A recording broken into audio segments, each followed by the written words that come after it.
Hello YouTubers and anybody else that cares to watch. For whatever reason, I found that funny. Don't ask. Ooh, there goes a nice truck. Here's a project of mine I've been working on for a couple of years now.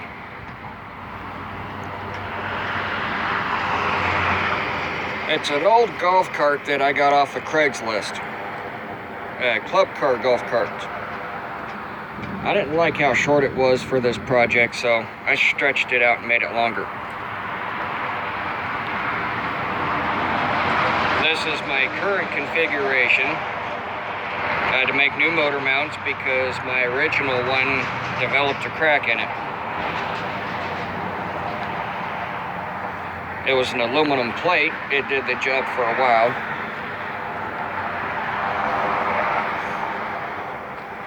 This is not by any means street legal yet. I was originally using it to plow snow with. That's why there's a winch on it front. I still have the plow, it's in storage. And I was originally running a chain-driven clutch straight to the rear end. Now, I have a 20 series clutch. There's the drive pulley. There's the driven pulley. That's a 30-tooth sprocket next to it. The driven clutch uses a 3/4 inch shaft.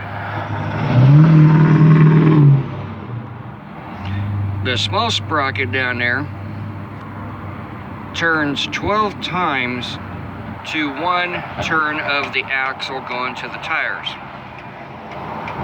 I have been fighting with that issue for quite a while. I was running around earlier today, and with this current configuration, I was getting 25 miles an hour, which is beautiful. Tires are 14-inch automotive, 4x100 stud spacing with 1-inch spacers. That way the tires don't rub on the frame.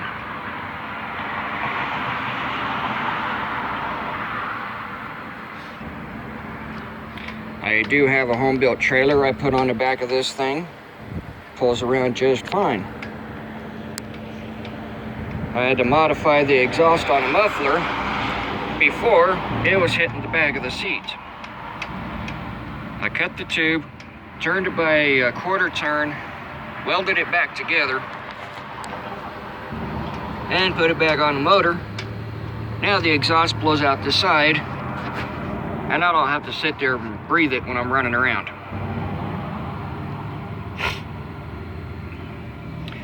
Let's go across the yard and I'll show you what's going to go into this buggy of mine to make it street legal and bigger. Okay. This is the rear axle from a 77 Toyota Corona. Yes, just like the beer, Corona. It is about 60 inches wide.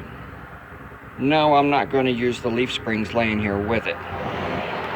Those I'm going to use on my trailer to strengthen up its axle. But the stud spacing on this axle is the same, so those rims on the back of the buggy now, I can use on here.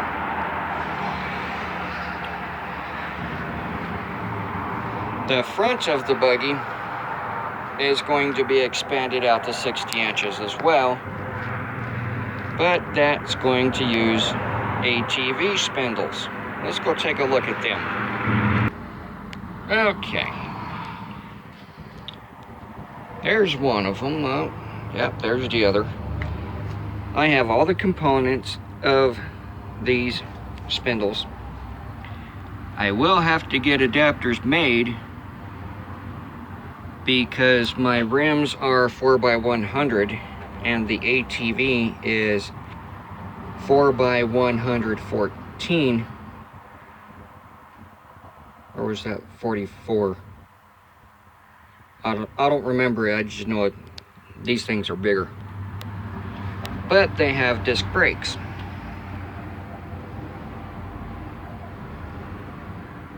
I have the calipers that are brand new in the box still. I bought those off eBay. Lovely price. I'm going to go a 4-link rear suspension with coils for the ride. The leaf spring that's on the front of the golf cart is going to stay there. The leaf springs on the rear are going to go up front. It's going to be a multi-leaf design, which should offer a very nice ride. If I have to, I can throw shocks up front for more support. Let's take a look at the future power plant for this thing.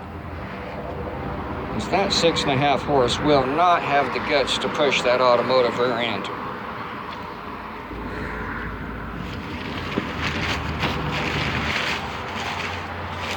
Tucked away under the tarp here is an 85 Suzuki GS 700E.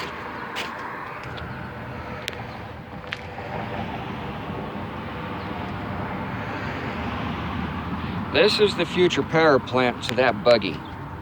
I'm hoping to see almost 80 miles an hour by the time it's done. I will be using the gauge cluster. The only thing that will not work on that cluster will be the speedometer. Everything else will be attached and will work. Also, this bike is chain drive. I've already pulled the sprocket off the rear wheel, looking at how the chain was attached. I'll have to get a chain breaker tool to get that out of there, I think. I'll have to look at it some more. This buggy will be street legal when it's done. In order to transfer the power from the motorcycle engine to the rear end of the buggy, which is a 90-degree turn, I have a gearbox for that.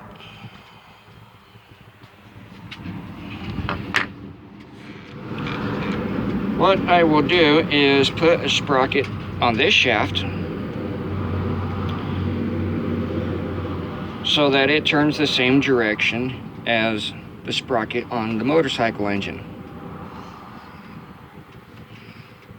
Oh, there we go.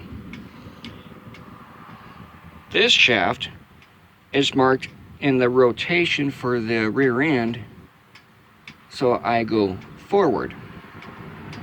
There'll be a sprocket on there and another one to the rear end as well. They'll be the same size with the chain on her. Now, the back side of this is going to have the flywheel from a lawnmower engine plus the starter, so I will get reverse. I'll mount that so it will rotate whatever direction I need to get reverse. Be like the trikes using the starter for reverse.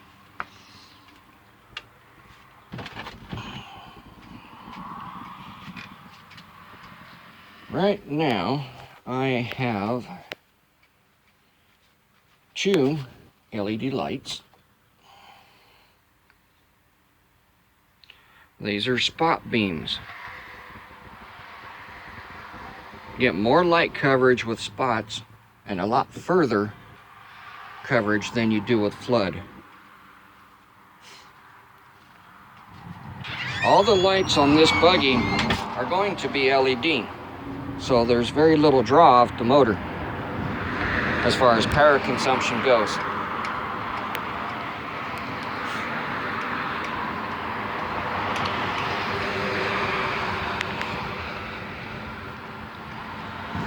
If you have questions about this design or whatever, feel free to ask. No, there is not any blueprints for this. It's just all out of the head, off the wall, build it, see what happens.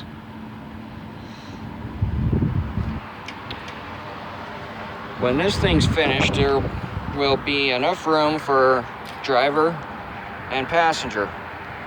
That's it. It'll have a cab on it, well, enclosed, and be a cross resemblance to a Baja buggy and Formula One race car. I say the Formula One race car because it sits low and it's going to be wide and have that kind of look to it. But then I say the Baja Buggy resemblance because of the suspension set up on a nose, and it'll be kind of angular like it already is. Stay tuned. I'll start another video after I get to pulling things apart and start building. Probably be mostly still shots of what's going on. Might do actual video. Don't know yet. But yeah, stay tuned. Catch you next time.